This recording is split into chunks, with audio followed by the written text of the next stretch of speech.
As the 20th century dawned and big business boomed, many had come to call the previous 20 years the Gilded Age. Wealthy families like the Carnegies, Vanderbilts, and Rockefellers enjoyed the fruits of big business and the fruits of others' labor. But for most American families, it was far from a Gilded Age, as they incurred the harsh realities of sweatshops, slums, child labor, corruption in government and business, disease, and racial prejudice. As Americans ushered in a new century, they began to demand change, equality, reform, and the Progressive Era was born.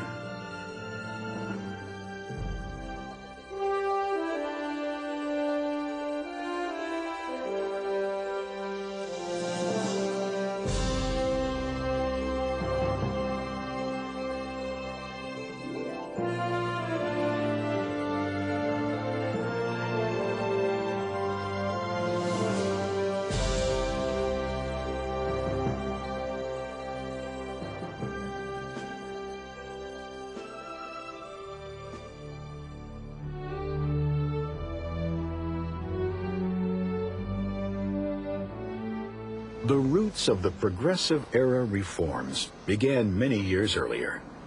For over 80 years, presidents and federal politicians had rewarded their supporters with lucrative government jobs. It was called patronage, or the spoils system, from an old war slogan. Following the Civil War and Reconstruction, the American public grew increasingly disgusted with government corruption and favoritism. Some members of the Republican Party began a reform movement. Nicknamed mugwumps, they were influential Republicans who refused to support their party's presidential candidate, who they believed opposed reform. With the assassination of President James Garfield in 1881 by Charles Guiteau, whom he had refused to hire for a government position, the outcry for an end to patronage reached a crescendo. Now President Charles A. Arthur convinced Congress to pass the Pendleton Act, establishing a federal civil service.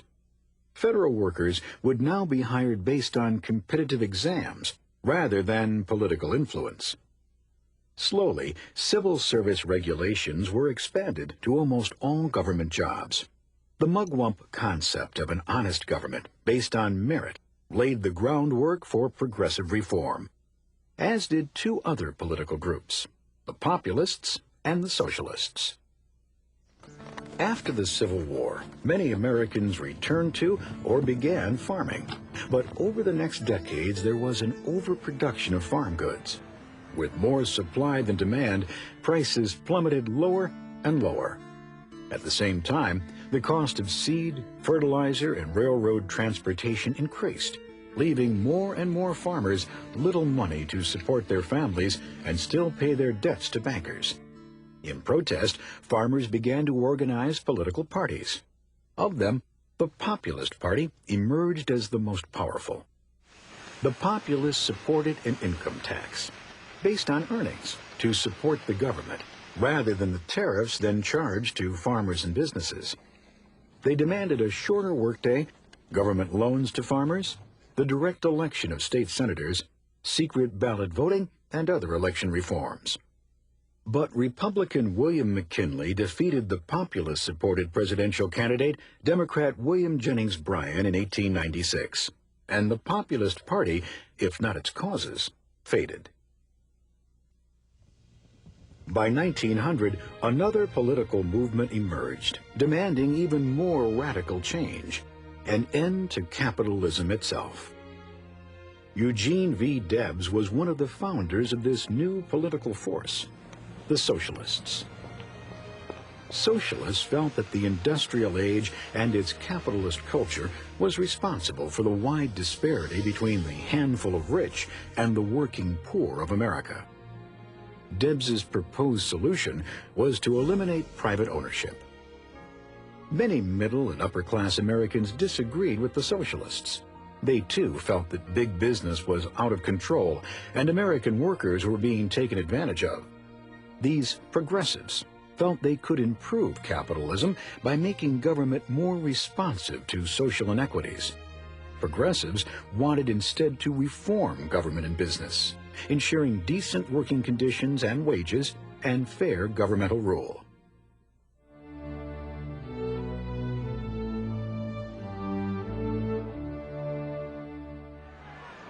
The progressive movement gained momentum and followers as Americans read the work of writers and journalists who exposed corruption in government and business and described the deplorable life of many working-class Americans. These writers became popularly known as muckrakers, from a character in John Bunyan's Pilgrim's Progress who raked up the mud and muck of the world. Author Upton Sinclair shocked the nation with his graphic description of the filth and appalling working conditions in Chicago meatpacking plants. Ida Tarbell described the cutthroat tactics used to eliminate competition by big businesses like Standard Oil. Jacob Riis, an immigrant himself, wrote a first-hand account of life in the slums, while Lincoln Steffens, considered the leader of the muckraking movement, exposed the corruption so rampant in city government. As Americans read these muckraking books and magazine articles, they became not only aware of the country's problems, they demanded and supported reforms in both business and government. A major reform governor, Robert M. La Follette of Wisconsin, enlisted experts to help him improve his state's government. Soon, other states followed his lead. My goal is not to smash corporations, but to drive them out of politics. Meanwhile, on the local level, new forms of city government emerged. After a tidal wave devastated the city of Galveston, Texas, a 5-member commission was set up to rebuild the city, rather than politicians. This commission system of government proved so successful that in just 14 years, some 400 other cities had followed Galveston's lead. Still other cities adopted the council-manager form of government. Residents elect a city council to make laws, and the council appoints a manager, usually a professional public administrator, to run the city's various departments. Both of these systems help to eliminate corruption in local government. Meanwhile, state government reforms moved forward. Other progressive governors, such as Charles Evan Hughes of New York and Hiram Johnson of California, were joined by ordinary citizens like William S. Uren of Oregon. With his urging, Oregon adopted 4 election reforms. The secret ballot, where voters individually get an official ballot and vote in a private booth. The initiative, giving voters the right to put issues on a ballot for a vote. The recall, which granted voters the right to remove an elected official.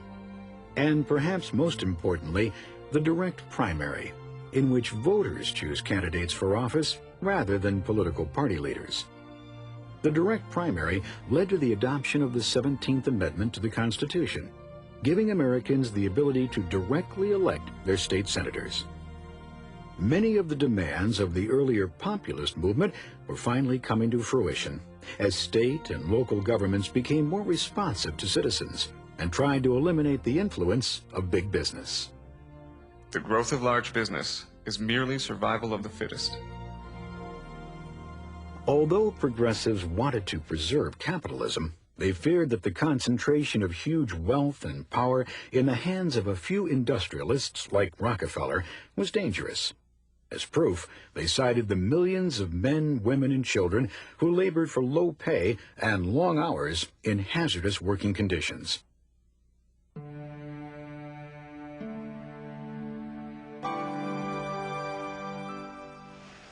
Progressives advocated government regulation of business, and over time, laws protecting workers and working conditions were adopted. Still, it took until the late 1930s before the Supreme Court decided that a federal minimum wage was constitutional. A turning point in awareness of the plight of working Americans occurred in 1911. A tragic fire in a New York City garment factory left 126 young immigrant workers dead, trapped behind locked doors at their sewing machines. Many of the women jumped to their deaths or were burned beyond recognition. The owners of the Triangle Shirtwaist Company were indicted for manslaughter, and new laws were passed to protect workers from slave labor conditions. Other progressives felt that the problems of the country demanded moral, not legislative solutions. Believing that the drinking of alcohol led to moral collapse, crime, and poverty, organizations like the Women's Christian Temperance Union demanded and received a constitutional amendment prohibiting the sale of alcohol in the United States. Progressive Jane Addams took a slightly different view. She co-founded a settlement house in the slums of Chicago, a grassroots approach to solving neighborhood problems. Hull House and other settlement houses provided a kind of community center where neighbors, especially immigrants, could gather to learn English, obtain medical help, and learn to solve their own problems.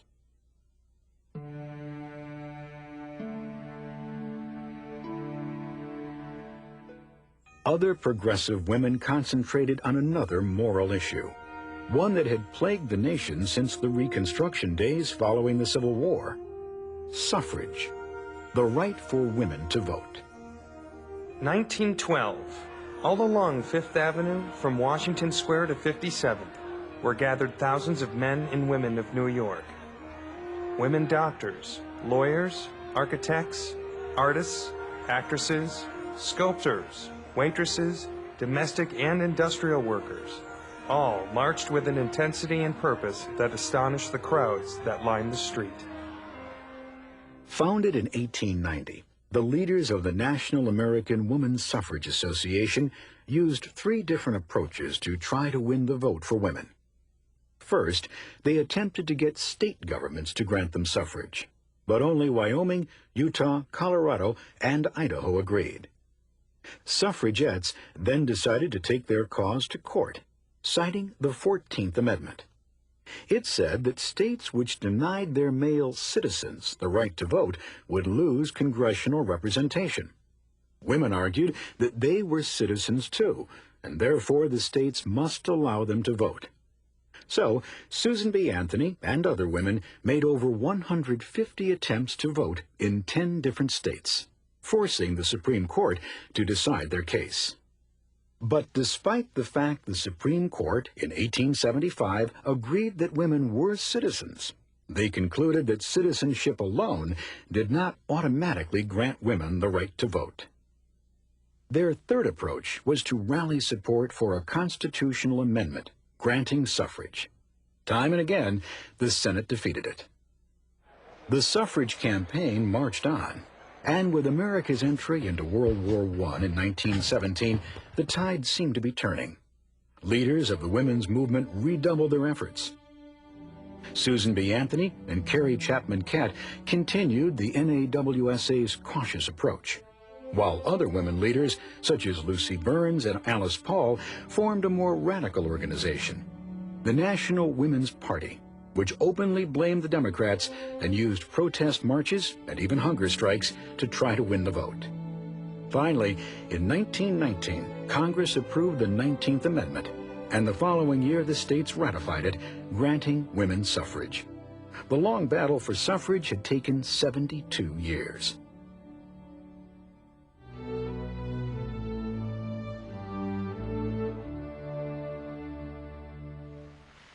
On the national political landscape, the times seemed ripe for a progressive United States president, and one emerged, if only by a twist of fate.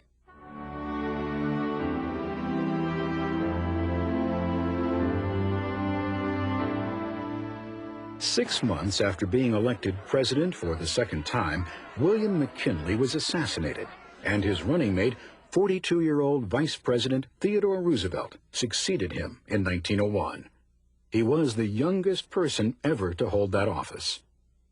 Roosevelt was born into a wealthy family, and although he suffered from asthma, he was determined to live an active life.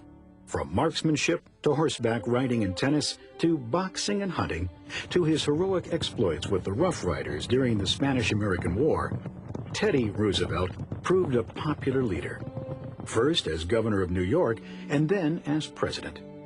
When asked why people so adored him, he said he thought it was because I put into words what is in their hearts and minds, but not their mouths. Roosevelt outlined many progressive reforms to the American public and gave his plan a name, the Square Deal. When Roosevelt assumed office, over 80% of American business was owned by trusts. Although Congress had already enacted the Sherman Antitrust Act, it had not stopped the trusts from using unfair business practices to destroy their competition. Roosevelt began by suing the Northern Securities Railroad Trust. And in 1904, the Supreme Court agreed that the trust had become a monopoly and ordered it dissolved. Roosevelt's administration filed over 40 more suits. They pursued the beef industry, Standard Oil, the American Tobacco Company, and many other trusts. Americans overwhelmingly returned Roosevelt to the presidency in 1904, as he continued his work as a trust buster and a staunch proponent of governmental regulation of business. The many other progressives who were serving in local, state, and federal government helped Roosevelt to get the support he needed to get his proposed laws passed, like Mayor Samuel Golden Rule Jones of Toledo, Ohio, Governors Charles Aycock of North Carolina, Albert Cummins of Iowa, and Fighting Bob La Follette of Wisconsin, both of whom became United States senators. 2 years after his reelection, Roosevelt saw the Hepburn Act become law, which gave the Federal Interstate Commerce Commission the power to regulate the maximum fees railroads could charge. Roosevelt next turned his attention to questions surrounding public health. Like most Americans, he was horrified when he read Upton Sinclair's The Jungle, and even considered becoming a vegetarian. He appointed a commission to investigate Sinclair's claims. A man could run his hand over these piles of meat and sweep off handfuls of the dried dung of rats. These rats were nuisances, and the packers would put poisoned bread out for them. They would die, and then rats, bread, and meat would go in the hoppers together. Sinclair's charges of unsanitary conditions proved to be true. The commission confirmed his description of potted ham as a hash containing ground rope and pigskin. So in 1906, with Roosevelt's urging, Congress adopted the Meat Inspection Act. Federal inspectors would now guarantee safe, sanitary meat. That same year, more reforms followed, with the passage of the Pure Food and Drug Act. Manufacturers now had to list the contents of foods and drugs on labels and could not make exaggerated claims about a medicine's benefits. No deleterious drug, chemical, or preservative could be used in medicines or foods. Roosevelt brought the same enthusiasm to protecting America's natural resources that he did to leveling the business playing field. After graduating from Harvard University, a young Theodore Roosevelt had worked as a cattle rancher in the Dakotas. He quickly realized that ranchers were allowing cattle to overgraze the Great Plains, that farmers had cut down forests and plowed under the prairies, and that America's natural resources were being squandered. What will happen when our forests are gone, when the coal, the iron, the oil, and the gas are exhausted? As president, Roosevelt withdrew 148 million acres of forest land from public sale, an area larger than Germany. On the advice of his friend, naturalist John Muir, Roosevelt established over 50 wildlife sanctuaries, 5 national parks, and designated 18 national monuments. He also put fellow conservationist Gifford Pinchot in charge of supervising the national forests. The nation was obsessed by a fury of development. The American Colossus was fiercely intent on appropriating and exploiting the riches of the richest of all continents. Roosevelt was so determined that Americans realized that the country's resources were not endless that he even banned Christmas trees in the White House. Theodore Roosevelt ignored tradition and redefined the image and scope of the President of the United States. He chose to be vibrant, visible, and accessible. Roosevelt was the people's choice throughout America, and in turn, America allowed him to use what he called his bully pulpit to accomplish his goals of reform and governmental regulation. However, a third term as president wasn't in keeping with tradition. So, bowing to President, Roosevelt instead handpicked his successor.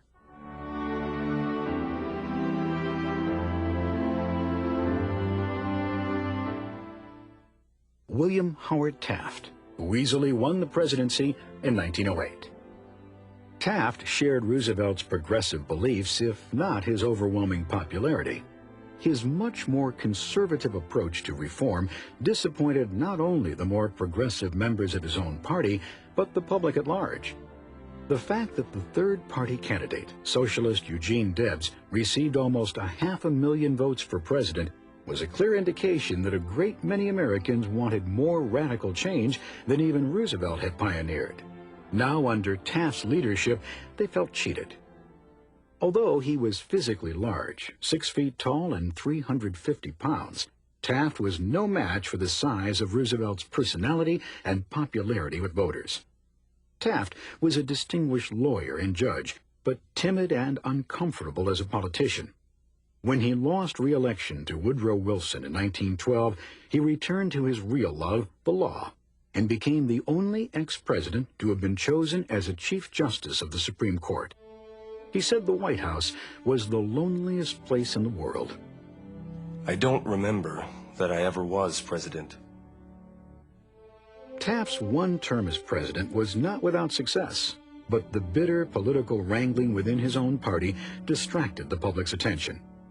Taft actually broke up more than twice the number of trusts as Roosevelt during his presidency.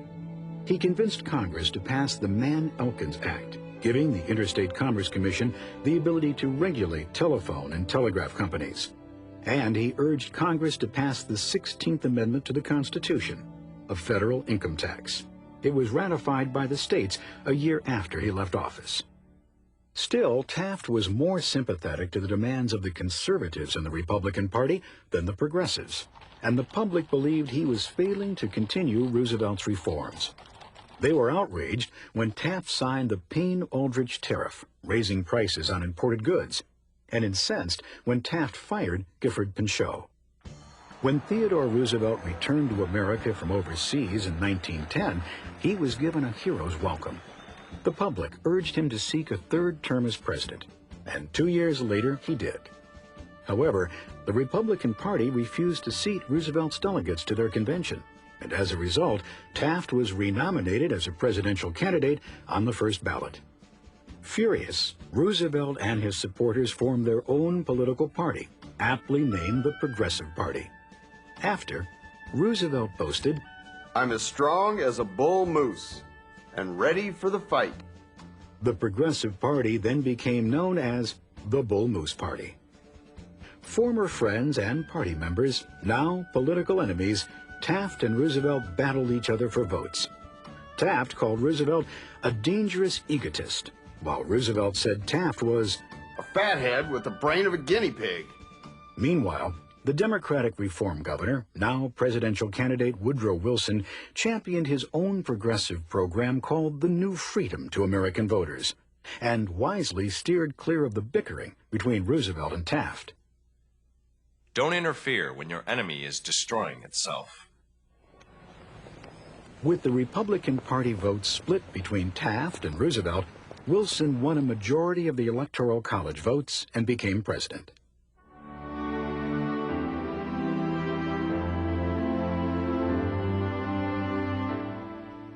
Wilson set to work with much success.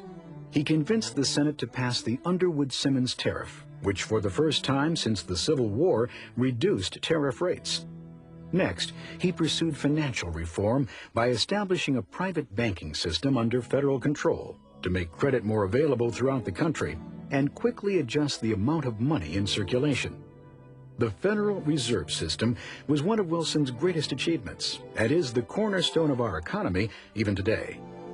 The next year, Wilson helped establish the Federal Trade Commission and signed into law the Clayton Antitrust Act.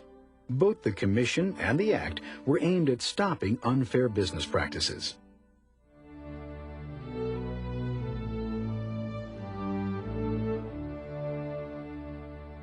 Despite his admirable record of accomplishments and his support of suffrage for women, Wilson, like Roosevelt and Taft, did little to improve African Americans' civil rights. Perhaps it was his Southern upbringing that influenced his decision to appoint segregationists as the heads of federal agencies. Segregation expanded in the military, and the practice returned to the Capitol and federal offices in Washington, D.C. that had been desegregated during Reconstruction. I have made no promises in particular to Negroes, except to do them justice. Ida Wells Barnett had joined W.E.B. Du Bois, Mary Church Terrell, Jane Addams, and others in founding the NAACP, the National Association for the Advancement of Colored People. In 1910, the NAACP had supported Wilson's bid for the presidency. Now the African Americans and their white supporters felt Wilson had betrayed their trust. As editor of the Memphis Free Speech, Ida Wells Barnett had led a campaign to protest the lynching of African Americans in the United States. Despite the fact that between 1892 and 1903, some 3,000 African Americans were killed, Wilson failed to support federal anti-lynching legislation or reverse the practice of segregation in his government. William Monroe Trotter, editor of the Boston-based newspaper The Guardian, asked him, "Have you a new freedom for white Americans and a new slavery for your Afro-American fellow citizens? God forbid." There were limits to the success and scope of progressivism as evidenced by Wilson's inaction on civil rights. Still, the progressive era did reflect the basic optimism of the American public, a belief that any problem could be solved. Despite Wilson's rhetoric, class struggles were emerging, unemployment was growing in America, and by 1914, the First World War had broken out in Europe. Woodrow Wilson was re-elected in 1916, and although his campaign slogan was, "He kept us out of war," America inevitably became involved. The attention of the nation now turned from the reforms and inequalities of the progressive era to the reality and horror of war.